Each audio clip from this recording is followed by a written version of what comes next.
Olá, tudo bem? Seja bem-vinda e bem-vindo. Está no ar o Fatos em Foco, a sua revista eletrônica que leva até você cultura, informação e entretenimento. Te convido agora a acompanhar os principais destaques desta edição. E uma casa de repouso no coração do Japão recebe ajuda de fisiculturistas que são cuidadores contratados para suprir as carências de um país que está envelhecendo. Muito se fala da floresta amazônica, principalmente enquanto é realizada em Belém do Pará a COP30.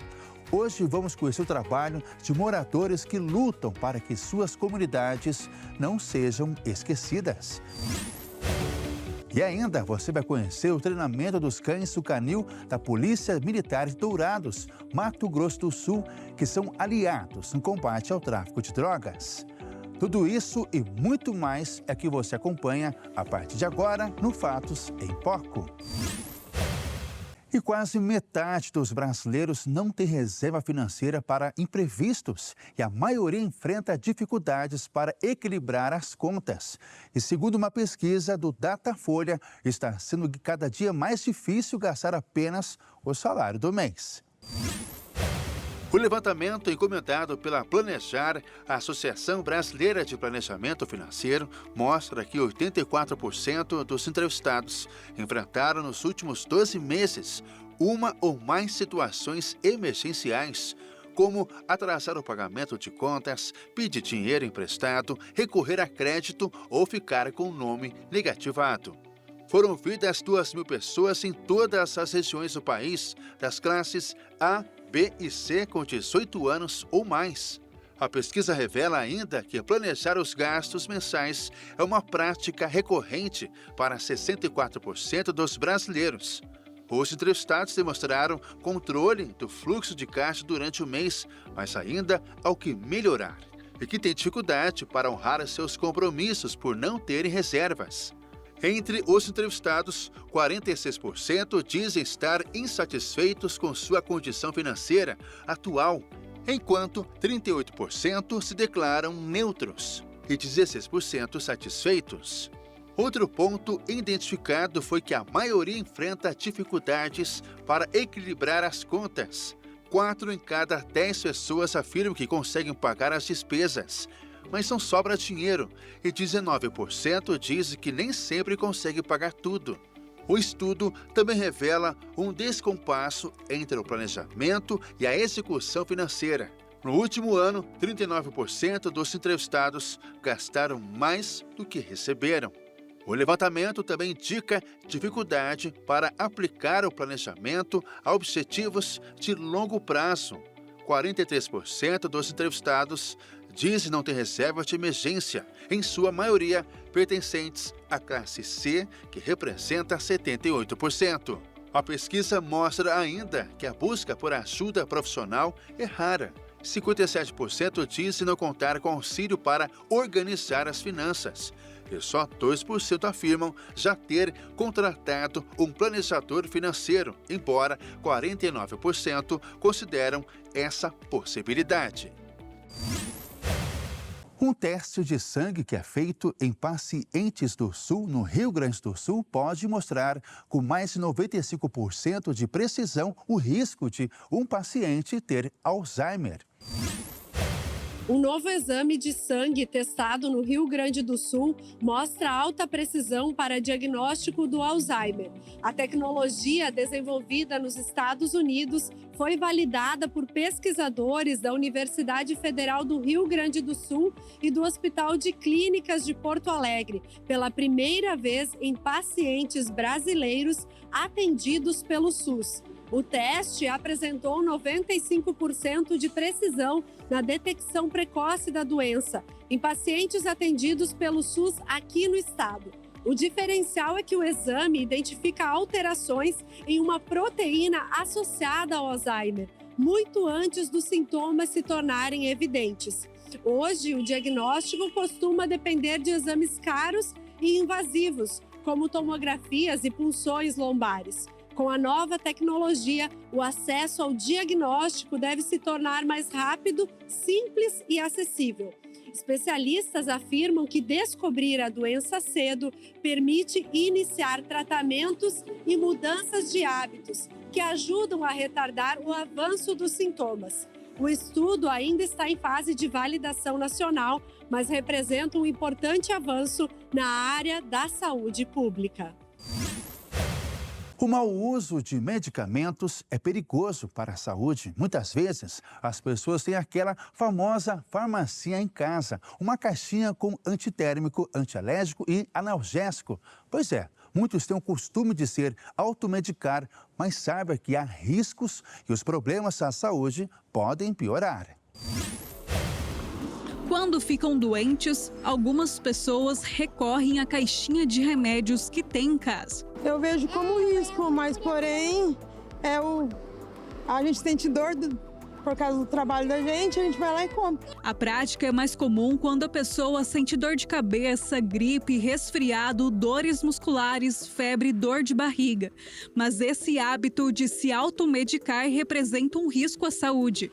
É o que explica a presidente do Conselho Regional de Farmácia. Você vai mascarar uma febre, isso é um risco, porque a febre, né, é uma maneira com que o corpo ele tem para te contar que alguma coisa não está de acordo. Então, você retarda a busca por um acompanhamento, por uma consulta, onde você pode dar início, sim, e trazer um benefício para a sua saúde. Essa automedicação, essa indicação por pessoas leigas, ou você ir numa drogaria e comprar o medicamento por conta, também faz com que esse medicamento vai ficar armazenado de forma irregular na sua casa. Muita gente procura ainda um profissional de saúde antes de tomar qualquer remédio. Para não dar nenhum tipo de efeito colateral, né, ou causar algum dano à saúde, a gente prefere não estar arriscando, né, mas sim procurando ali o médico mesmo, né. O automedicamento, ele é prejudicial, pode ser até mortal, até fatal, né? Então deve ser evitado ao máximo. E o profissional, ele estudou para isso, né? Então tem que segui-lo, né? Desde o início do ano, o Conselho Regional de Farmácia já recolheu mais de 600 quilos de medicamentos vencidos. Por lei, o descarte deve ser feito nas farmácias e drogarias. O descarte correto é feito através da incineração. Em Mato Grosso do Sul, nós só temos uma região aqui que faz essa incineração, que é na região de Dourados. Então, quando você tiver um medicamento em desuso, vencido, né, ou por algum outro motivo que você não está utilizando, busque por uma drogaria, por uma farmácia ou o drive. Né? A gente tem os drives, onde a gente faz esse recolhimento de forma gratuita, onde a sociedade pode levar esse medicamento para que seja entregue na mão do farmacêutico para que a gente possa fazer esse descarte correto. Uma pesquisadora brasileira criou uma caneta capaz de detectar o câncer em 10 segundos. O dispositivo, que estava em pesquisa nos Estados Unidos, chegou agora em solo brasileiro. Através da brasileira Lívia Eberlin, a ciência vai dando um passo enorme no combate ao câncer. A pesquisadora, que também é professora no Colégio de Medicina Baylor, nos Estados Unidos, desenvolveu a Maspec Pen, uma caneta capaz de identificar no momento de uma cirurgia se aquele tecido é cancerígeno ou não. E quem nos explicou como o dispositivo funciona foi o Dr. Kenneth Golod. Ele que é líder da pesquisa imunológica no Hospital Albert Einstein. E o que a caneta faz? A gente usa água, uma gota de água, em cima do tecido. E essa água ele serve como um meio para trazer as moléculas que estão na superfície do tecido. E aí, quando você pega essa mesma caneta, coloca a gota de água em cima de tecido que é já um tumor, aí vai ter outras moléculas lá, eles vão também ser chupados por dentro da máquina, e na hora ele vai gerar uma série de picos também, e esses picos vão ser característica de células tumorais, né, ou uma tumor. O mais impressionante dessa caneta é o tempo recorde na resposta, se o tecido é cancerígeno ou não. São apenas 10 segundos para a equipe médica ter esse dado em mãos e assim já saber o próximo passo da cirurgia. Se compararmos com o tempo que leva um procedimento atualmente sem a caneta, assim que o tecido é retirado para análise, o paciente fica literalmente aberto em sala operatória aguardando o resultado, que pode levar até mais de 1 hora. Hoje, o que é feito? Aquele tecido é retirado do paciente e ele é mandado na hora para a patologista, que faz umas lâminas e olhar no microscópio e ver realmente se pegou todo o tumor ou se tem alguns restos de tumor ainda sobrando. E essa demora entre 20 minutos e 45 minutos cada vez que você faz essa olhada. Então, o cirurgião vai recortar, fala, ok, eu acho que eu peguei tudo, aí vai guardar enquanto a patologia olha essa margem e pode voltar falando, não pegou tudo. Tem que, aí pega um pouco mais, manda de novo. Então, a caneta tem essa capacidade de detectar em tempo real, quase, né? Alguns segundos, dentro da sala cirúrgica. Aí o cirurgião pode encostar, coloca a gota, aí vai chegar resultado falando, essa é saudável, ou não, tem ainda um pedaço de tumor. Aí ele recorta, coloca a caneta de novo, até ele veja que tudo, o tecido tumoral está retirado. O dispositivo ainda passa por vários testes, tanto no Brasil quanto nos Estados Unidos. Aqui em solo brasileiro, no Hospital Albert Einstein, em São Paulo, a pesquisa terá duração de 12 meses. Mas o que todo mundo quer saber é, quando essa caneta vai estar disponível nos hospitais Brasil afora? Mas tudo correndo da melhor maneira possível, mantendo essa confiança na sensitividade e especificidade. Na faixa de 1 ano e meio, 2 anos, ele podia já ser disponibilizado para uso. O excesso do uso dos aplicativos de mensagens pode trazer alguns problemas para a saúde, não só mental, mas física também.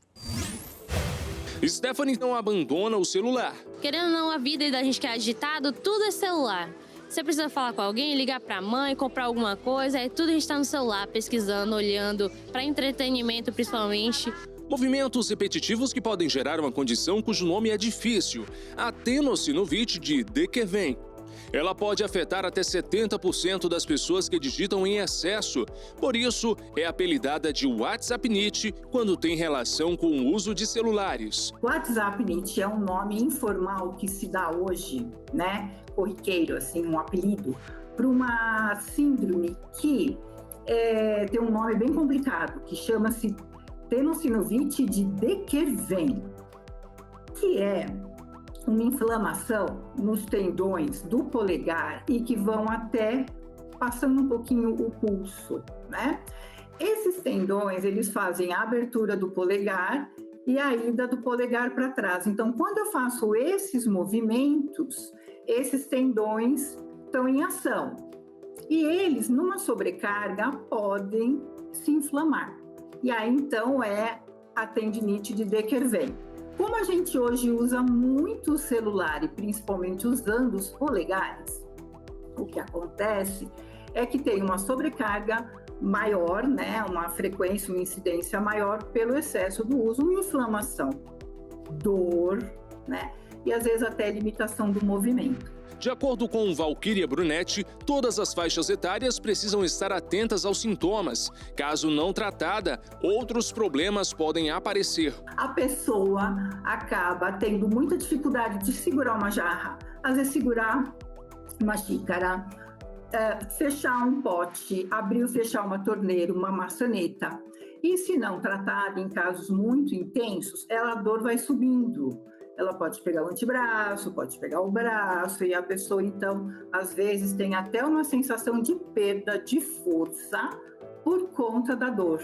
Os jovens geralmente são os mais conectados aos smartphones e precisam redobrar os cuidados. Rafaela, por exemplo, diz já ter apresentado alguns sinais de possível inflamação. Quando eu preciso de um dinheiro a mais, eu começo a fazer atividades, aí querendo ou não, o tempo de tela vai lá em cima.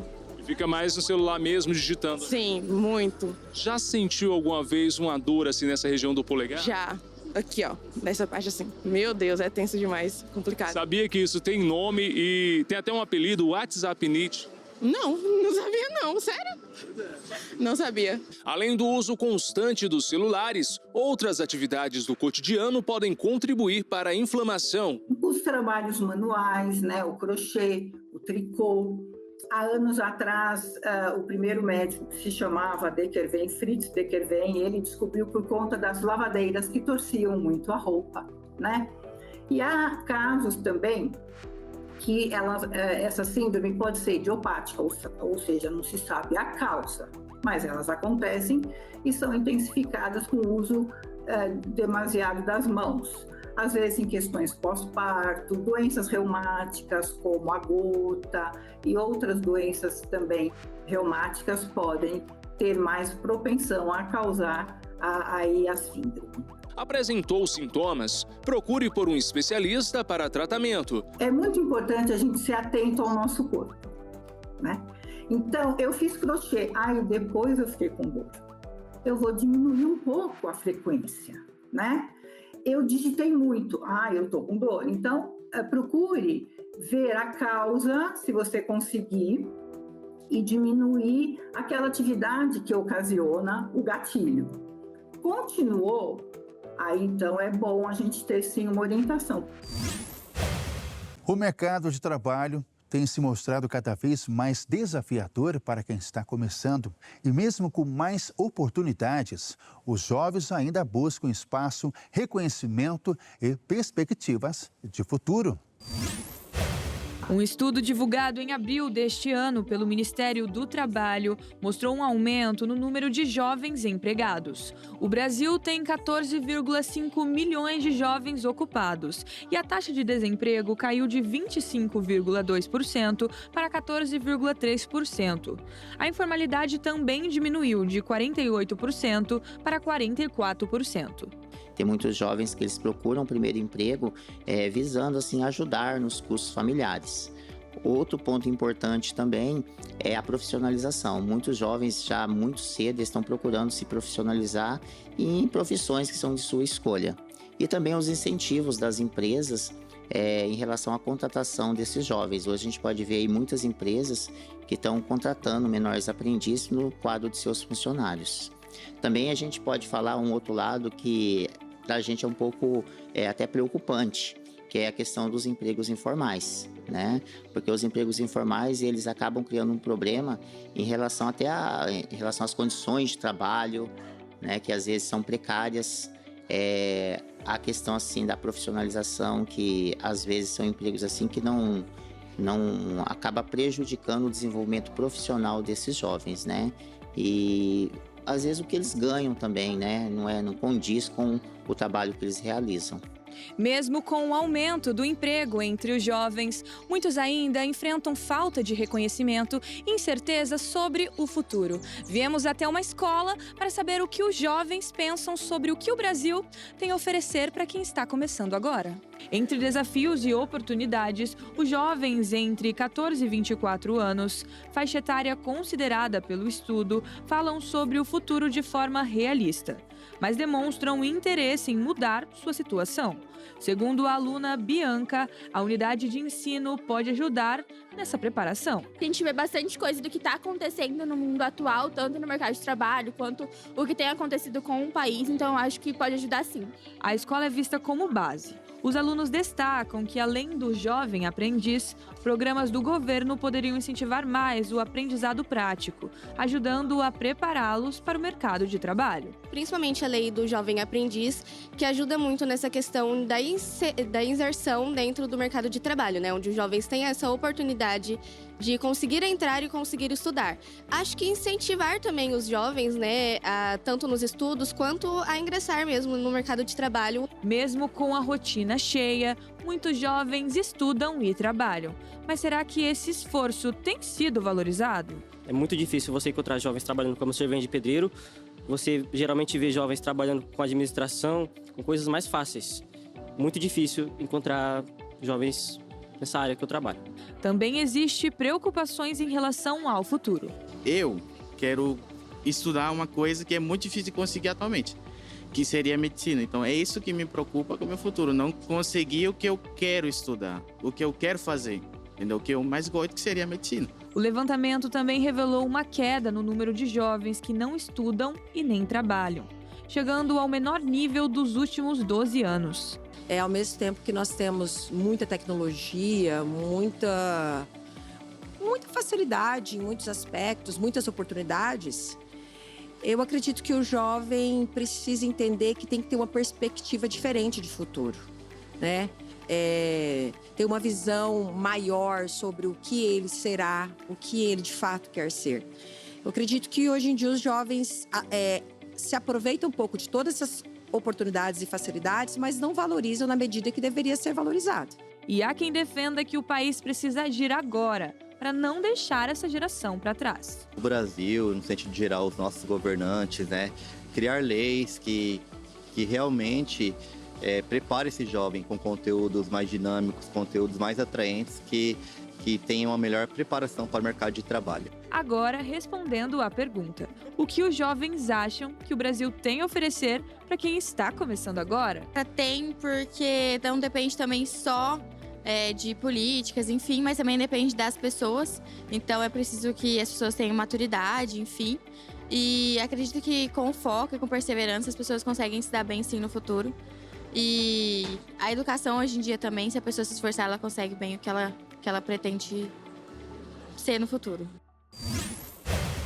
E uma casa de repouso no coração do Japão recebe ajuda de fisiculturistas que fazem parte de uma nova geração de cuidadores contratados para suprir as carências de um país que está envelhecendo. No coração do Japão, Takuya Usui, um homem de físico impressionante e sorriso amigável, embarcou em uma missão inesperada: ajudar os mais vulneráveis. E ele faz isso não somente com a força dos músculos, mas também com dedicação e compaixão. Takuya faz parte de uma nova geração de cuidadores do sexo masculino. O grupo desafia os estereótipos em um país onde o envelhecimento da população gerou uma necessidade urgente de mão de obra no setor de cuidados. A resposta a essa demanda veio das mãos da Visionary, uma empresa com sede em Nagoya. A organização conseguiu atrair jovens como Takuya por meio de um conceito curioso: Macho Caregiver, algo mais ou menos como cuidador musculoso. Os fisiculturistas são fotogênicos, representam a excelência do trabalho incansável. A Visionary oferece aos jovens horas de musculação remuneradas e benefícios como bebidas proteicas. Com isso, a empresa mudou as regras do jogo em um setor historicamente dominado pelas mulheres.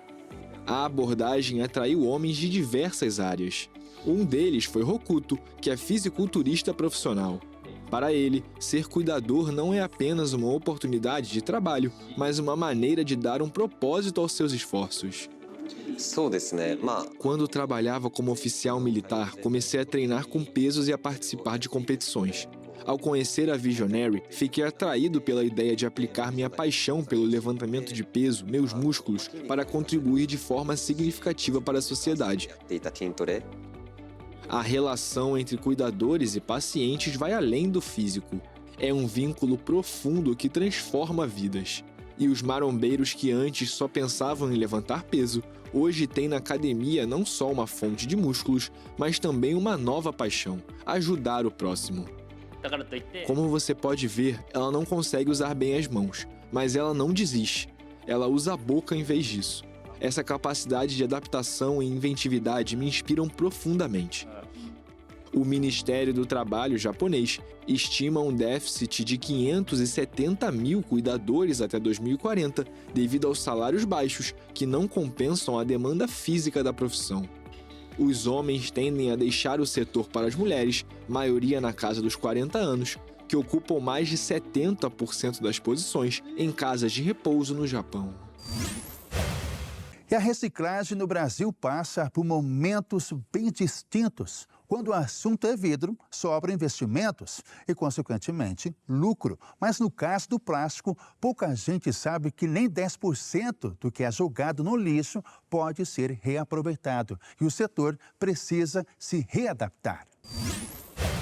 O setor de reciclagem no Brasil tem registrado avanços importantes, especialmente na indústria do vidro. Atualmente, 1 em cada 3 garrafas de vidro produzidas no país é feita com material reciclado. Segundo o relatório de logística reversa do setor vidreiro, cerca de 36,8% das novas embalagens utilizam vidro reaproveitado, superando a meta de 27% estabelecida para este ano. No ano passado, foram recicladas quase 600 300 mil toneladas do material, que voltaram à cadeia produtiva como nova matéria-prima. O decreto que regula a logística reversa do vidro foi o primeiro do tipo no país e serviu de modelo para outros setores. Desde a implantação, a indústria tem investido em tecnologias de separação e triagem, o que ampliou a eficiência do reaproveitamento e movimentou cerca de 350 milhões de reais em 2024. Mesmo com os avanços, especialistas afirmam que a falta de coleta seletiva estruturada e de leis específicas para grandes geradores de resíduos ainda limita o crescimento da reciclagem no Brasil.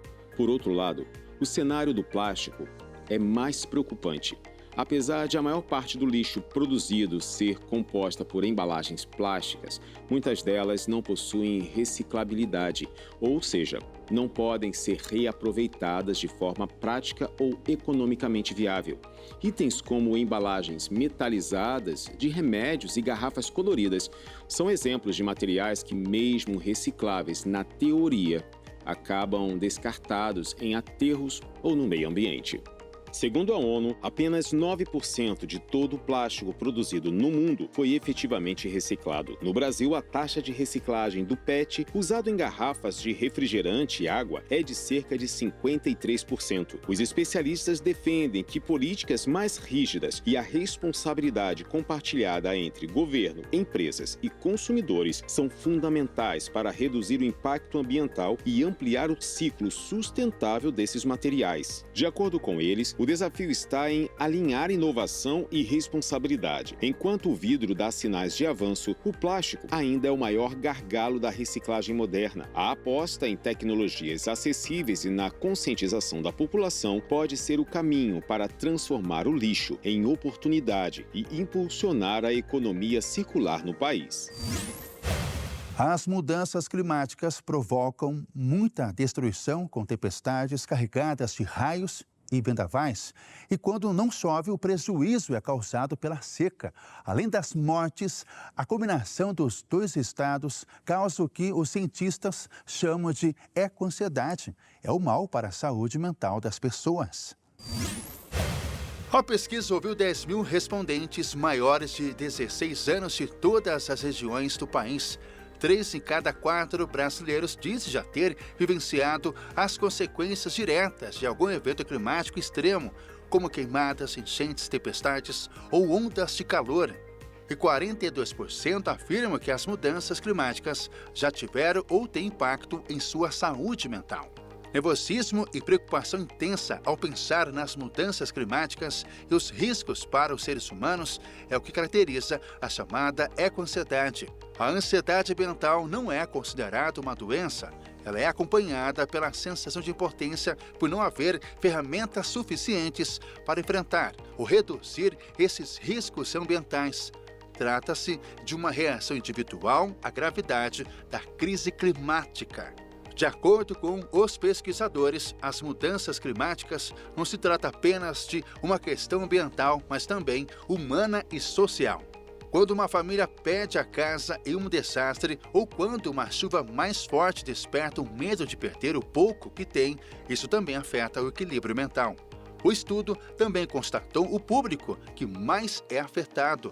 44% das mulheres sentem mais os efeitos da crise climática. 28% são os homens, 25,8% os jovens de 16 a 24 anos e 49,7% os idosos. O relatório abordou a situação financeira, que continua sendo a principal preocupação. 83% dos participantes relataram preocupação com as questões socioeconômicas e desemprego, que estão associados a índice de saúde mental mais baixo. Um dado que exige atenção é de que 18% dos respondentes afirmaram ter tido pensamentos de se ferir ou de que seria melhor estar morto em alguma frequência nas 2 semanas anteriores, sendo que 7% contaram que encararam esses pensamentos quase todos os dias. No primeiro semestre, o Brasil registrou a queda de 65,8% nas áreas queimadas e de 46,4% dos focos de calor. A redução foi identificada no Pantanal, Amazônia, Mata Atlântica e Cerrado. Resultados são reflexo de condições de seca e risco de incêndios menos severas e de conjunto de medidas implementadas pelo governo federal em parceria com os estados. Muito se fala da floresta amazônica, principalmente enquanto é realizada em Belém do Pará a COP30. Mas moradores das cidades amazônicas lutam para que suas comunidades não sejam esquecidas. Na entrada de uma casa na comunidade de Vila da Barca, em Belém do Pará, uma mãe se refresca do calor sufocante da cidade em uma pequena caixa d'água ao lado da filha. A crise climática abala o bairro popular mais emblemático da cidade, coração urbano da Amazônia brasileira e sede da conferência COP30 da ONU, que começou na segunda-feira. Mudou porque nessa época já estava chovendo e o sol está tinindo. Aqui é sol não, é vapor.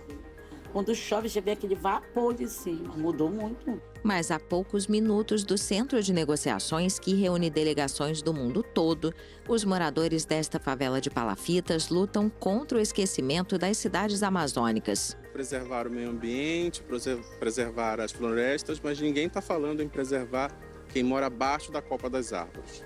Ninguém fala em proteger quem mora na Amazônia urbana. Embora seja sinônimo de floresta, na Amazônia brasileira, mais de 75% dos seus 27 milhões de habitantes vivem em áreas urbanas, segundo dados oficiais.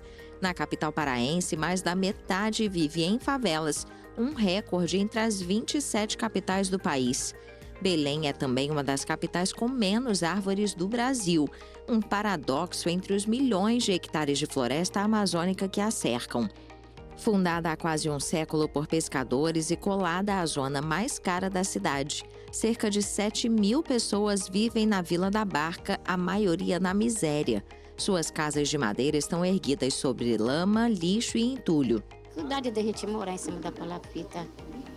Muitas, principalmente quando as pessoas ficam doentes, por os cadeirantes que moram. Eu achei ruim assim. Eu preferia morar em terra firme, sem ser palafita. Enquanto os bairros mais nobres da cidade recebiam milhões em infraestrutura para a COP, a maioria dos moradores das favelas continuava como sempre. A falta de saneamento básico agrava o impacto da crise climática nas periferias. Mesmo com os olhos do mundo voltados para Belém, os moradores das favelas parecem continuar esquecidos. Os clientes de algumas padarias de São Paulo estão sendo atendidos por robôs. A situação é provocada pela falta de funcionários e também pela redução dos custos. Para os empregadores, o uso de novas tecnologias começou a ser intensificado desde a pandemia da Covid. Na unidade de uma padaria da Zona Sul de São Paulo, o robô entrega pedidos, recolhe louça suja e ajuda os colegas nos picos de atendimento. Com 1,5 m de altura, ele faz parte do quadro de funcionários há pouco mais de 2 meses, mas não ostenta crachá nem recebe salário no fim do mês. O mais novo contratado, na verdade, é um robô adquirido por R$ 92 mil para reduzir as tarefas repetitivas realizadas por humanos e suprir a escassez de mão de obra no estabelecimento. De acordo com o levantamento da Sampapão, entidade que reúne sindicatos e associações de padarias e confeitarias do estado, atualmente há mais de 30 mil vagas abertas no setor de panificação somente na capital paulista. Após a chegada do robô, a padaria adquiriu outros 3 robôs, sendo que 2 chegaram nesta semana. Segundo o dono da padaria, a automação foi incorporada para melhorar a qualidade de vida dos quase 130 colaboradores. Segundo um professor da área digital, para empresas de serviços como padarias, o robô funciona como complemento ao trabalho humano para desafogar o volume de atividades repetitivas e operacionais. Ele projeta que a tecnologia deve forçar uma mudança de perfil dos profissionais. A contratação de robôs se repete em outras padarias da cidade de São Paulo. De acordo com especialistas em tecnologias, essa será uma tendência no setor de serviços nos próximos anos. O brasileiro está mudando o seu roteiro de cultura. É cada vez menor o número de pessoas que saem de casa para ir ao cinema, teatro e até um show. Para muita gente, o melhor e mais barato é se divertir acionando aplicativos. É a cultura online.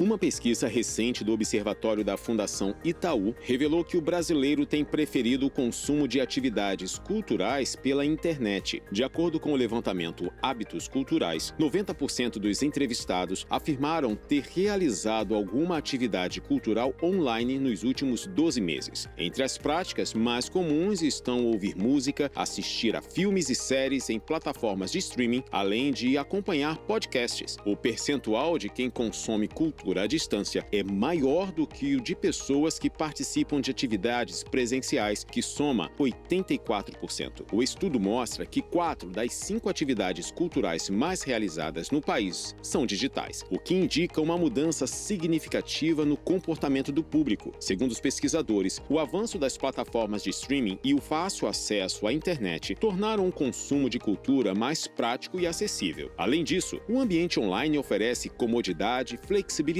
e segurança, fatores que vêm influenciando a migração do público para o meio digital. Entre as razões apontadas para a preferência por atividades culturais virtuais estão o custo financeiro e a preocupação com a violência. Quase um terço dos entrevistados entre 16 e 65 anos afirmou evitar eventos presenciais, como shows, festas populares e idas ao cinema, por conta dos gastos e da insegurança. O preço dos ingressos e o transporte são os custos mais citados, e mais da metade dos entrevistados mencionaram o risco de assaltos ou furtos nos arredores dos espaços culturais. A pesquisa também revelou que a violência de gênero é uma barreira para o acesso cultural, especialmente entre as mulheres. Das entrevistadas, 28% afirmaram evitar eventos por medo de assédio ou violência nos locais. As restrições econômicas e de segurança são ainda mais acentuadas nas grandes cidades, onde os custos e a sensação de vulnerabilidade são maiores. Mesmo com a popularização do acesso digital, as desigualdades culturais ainda persistem. Pessoas com maior escolaridade e renda têm mais acesso a conteúdos online, enquanto o consumo presencial continua sendo privilégio de grupos com melhores condições socioeconômicas. O estudo aponta que o desafio está em garantir que a democratização cultural chegue a todos os públicos, tanto no ambiente físico quanto no digital. Treinados desde filhotes, os cães do canil da Polícia Militar de Dourados, Mato Grosso do Sul, são aliados no combate ao tráfico de drogas. Com faro preciso, identificam substâncias sem nunca terem tido contato direto com elas. Olhando os cães no canil, não é possível imaginar como eles ajudam a Polícia Militar de Dourados e outros órgãos de segurança pública. Somente em 2025, esses animais encontraram mais de 10 toneladas de drogas em lugares onde o olfato humano jamais conseguiria detectar. E muitas vezes a gente está em operações e as pessoas acabam tirando do ambiente, descartando em algum lugar que é improvável, e o cão muitas vezes ali no passeio ele localiza. Ele está localizando porque ele está trabalhando, então assim, na cabeça do cão ele está operando com o policial, ele já está trabalhando. Então ele localiza esse material, indica pra gente. A partir dos 60 dias de vida começam os treinamentos. A cada etapa, os cães desenvolvem novas habilidades, até chegar à fase de reconhecimento de odores. Os operadores vão trabalhar em 4 fases, né? Quando esse cão chega filhote, ele tem uma fase de ambientação, socialização com outros animais, com crianças, com veículos, de mais diversas áreas que a gente trabalha. Então, que seria uma situação quase real que a gente tem hoje no emprego dos cães. Os cães aprendem a identificar o cheiro das drogas a partir de uma substância sintética, sem risco de contaminação ou dependência. Aqui no canil, nós trabalhamos com odores sintéticos. São odores que a gente comprou, e esse odor a gente coloca nas mais diversas áreas. Onde que a gente for fazer uma possível varredura, a gente apresenta esse odor para o cão. Então a gente tira uma pequena porcentagem desse material, coloca no ambiente e o cão vai fazer essa indicação lá. Posteriormente, se o material ele ficar naquele ambiente, algum erro do operador, ele não vai ter validade nenhuma, porque na verdade ele é um material sintético, ele não é uma droga real, ele não tem nenhuma irregularidade com relação a transporte desse material ou o manuseio dele por uma pessoa que não seja um operador. Os animais da PM de Dourados já passaram pelas 4 fases do treinamento. Agora, cada cheiro é reforçado periodicamente para manter o faro apurado e a eficiência nas operações.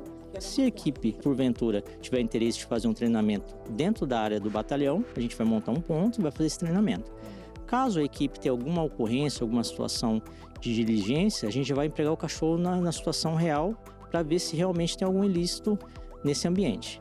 Mas nem tudo é trabalho. Entre uma missão e outra, eles brincam, interagem e recebem o carinho dos operadores, o que também faz parte do treinamento. O canil, quando está na rua, a gente tem várias temáticas. Muitas vezes a gente para numa área mais populosa, deixa algumas pessoas ter um contato com o cão, até para socializar com criança, com os outros animais. E esse convívio com a sociedade faz que o cão ele trabalhe mais tranquilo. Tá? Então, nossos cães não têm esse risco de muitas vezes acontecer um incidente junto com uma pessoa que vem passar a mão ou alguma coisa desse tipo. E assim, esses cães se tornam peças fundamentais no combate ao tráfico de drogas, principalmente na fronteira, onde a criminalidade se reinventa, mas não escapa do faro deles.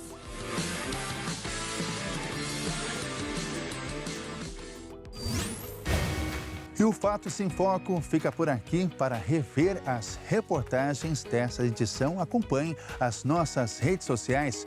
Obrigado pela sua companhia e até a próxima. Tchau!